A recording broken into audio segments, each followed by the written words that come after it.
तो आज हम बात कर रहे हैं जीतू जोसेफ की नई थ्रिलर फिल्म मिराज के खालिया रिव्यू पर। और ये दिलचस्प है क्योंकि देखिए, जीतू जोसेफ का नाम आते ना एक उम्मीद बनती है सधी हुई स्मार्ट थ्रिलर की। लेकिन ये रिव्यू पढ़ के लग रहा है कि शायद फिल्म उतनी खरी नहीं उतरी है उम्मीदों पर। हाँ बिल्कुल। तो चलिए जरा देखते हैं कि इस रिव्यू में क्या खास बातें हैं, क्यों ऐसा कहा जा रहा है। बिल्कुल। कहानी तो है अभिरामी की। अपर्णा बालमुरली ने निभाया है किरदार। उसका बॉयफ्रेंड किरण कंपनी के कुछ सीक्रेट्स लेकर गायब हो जाता है और फिर पुलिस, कंपनी वाले सब अभिरामी के पीछे पड़ जाते हैं। और उसकी मदद कौन कर रहा है? एक ऑनलाइन जर्नलिस्ट अश्विन आसिफ अली। अच्छा। तो ये सेटअप है। अब देखते हैं रिव्यू के हिसाब से इसमें गड़बड़ कहाँ हुई। सही। देखिए, जीतू जोसेफ की सबसे बड़ी ताकत हमेशा से यही रही है कि वो ऑडियंस से एक कदम आगे सोचते हैं।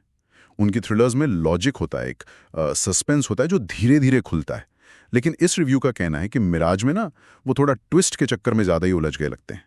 अच्छा, मतलब ट्विस्ट है पर उनमें वो बात नहीं है। क्या बिल्डअप की कमी है, ऐसा कुछ? हाँ, रिव्यू यही पॉइंट उठाता है। कहता है कि अंत में ट्विस्ट पर ट्विस्ट आते हैं धड़ाधड़, लेकिन उनमें वो तैयारी, वो क्या कहते हैं, सावधानी से बिछाया गया जाल नहीं दिखता जो जीतू जोसेफ की फिल्मों की पहचान रहा है। यहाँ जैसे बस झटके देने पर फोकस ज्यादा है, तो उनका असर उतना गहरा नहीं होता। समझ गए।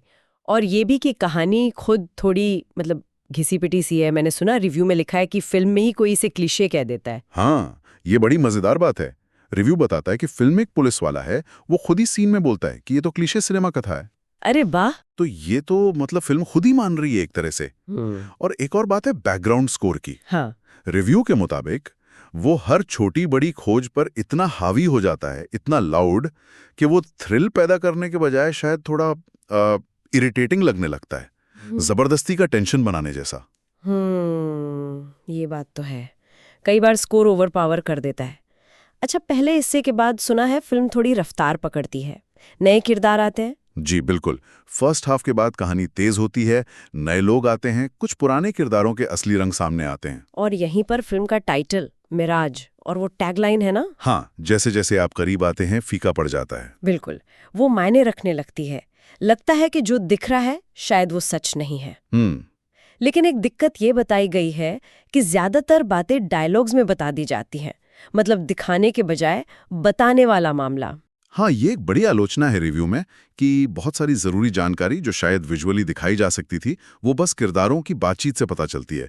इससे वो इम्पैक्ट कम हो जाता है ना। सही कह रहे हैं। और डायलॉग्स भी रिव्यू कहता है बहुत तीखे या यादगार नहीं है, और कहीं कहीं पर जबरदस्ती की अंग्रेजी है जो थोड़ी अटपटी लगती है सुनने में। और फिल्म की पेस, रफ्तार के बारे में क्या कहा गया है?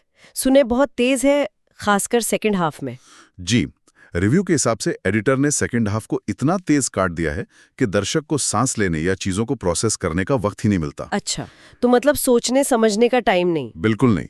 ऐसा लगता है कि शायद ये कहानी की कमियों को छिपाने की एक कोशिश हो सकती है, पर नतीजा ये होता है कि ट्विस्ट जो रोमांचक होने चाहिए थे वो थकाऊ लगने लगते हैं। आप बस देखते जाते हैं, चीजें फटाफट होती जाती हैं। और इस भागम भाग में एक्टिंग कैसी है? अपर्णा बालमुरली और आसिफ अली के बारे में क्या कह रहा है रिव्यू? रिव्यू कहता है कि अपर्णा बालमुरली, जो मुख्य भूमिका में है, उनको क्लाइमैक्स के एक्शन सीन के अलावा बहुत ज्यादा मौका नहीं मिलता चमकने का। उनका किरदार थोड़ा बंधा हुआ सा लगता है। और आसिफ अली? आसिफ अली के साथ भी कुछ ऐसा ही है। उनको भी असल में परफॉर्म करने का स्कोप फिल्म के बिल्कुल अंत में जाके मिलता है।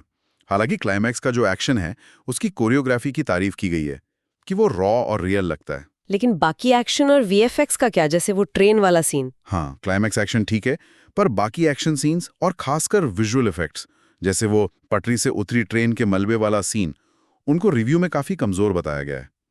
मतलब वीएफएक्स आज के जमाने के हिसाब से शायद उतने अच्छे नहीं लगे। अच्छा, एक और बात, फिल्म में गांधी जी का एक कोट इस्तेमाल हुआ है, धैर्य खोना लड़ाई हारना है। इसका कोई कनेक्शन है फिल्म के अनुभव से? हाँ, रिव्यूज पर एक तरह से चुटकी लेता है। कहता है कि ये कोट शायद फिल्म बनाने वालों से ज्यादा दर्शकों के लिए। मतलब ये कि फिल्म का जो सबसे अच्छा या कहें कि असरदार हिस्सा है वो बिल्कुल आखिर के लिए बचा कर रखा गया है। तो वहां तक पहुंचने के लिए दर्शकों को काफी धैर्य की जरूरत पड़ती है। समझ गए।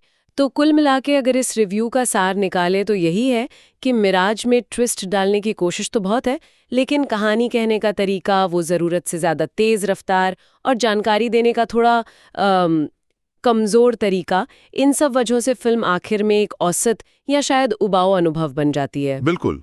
और रेटिंग भी शायद इसी वजह से कम है, 5 में से 2। जी हाँ, 5 में से 2 स्टार दिए हैं समीक्षक ने। और देखिए, ये एक अहम सवाल भी खड़ा करता है। क्या? कि एक निर्देशक जो अपनी सदी हुई बारीक कहानी कहने के लिए जाना जाता हो, वो अचानक सिर्फ चौंकाने वाले मोड़ों पर, सिर्फ ट्विस्ट पर इतना ज्यादा निर्भर क्यों हो गया? क्या ये आजकल थ्रिलर जॉनरे पर एक दबाव है कि लगातार ट्विस्ट डालते रहो, भले ही कहानी की गहराई थोड़ी कम क्यों ना हो जाए?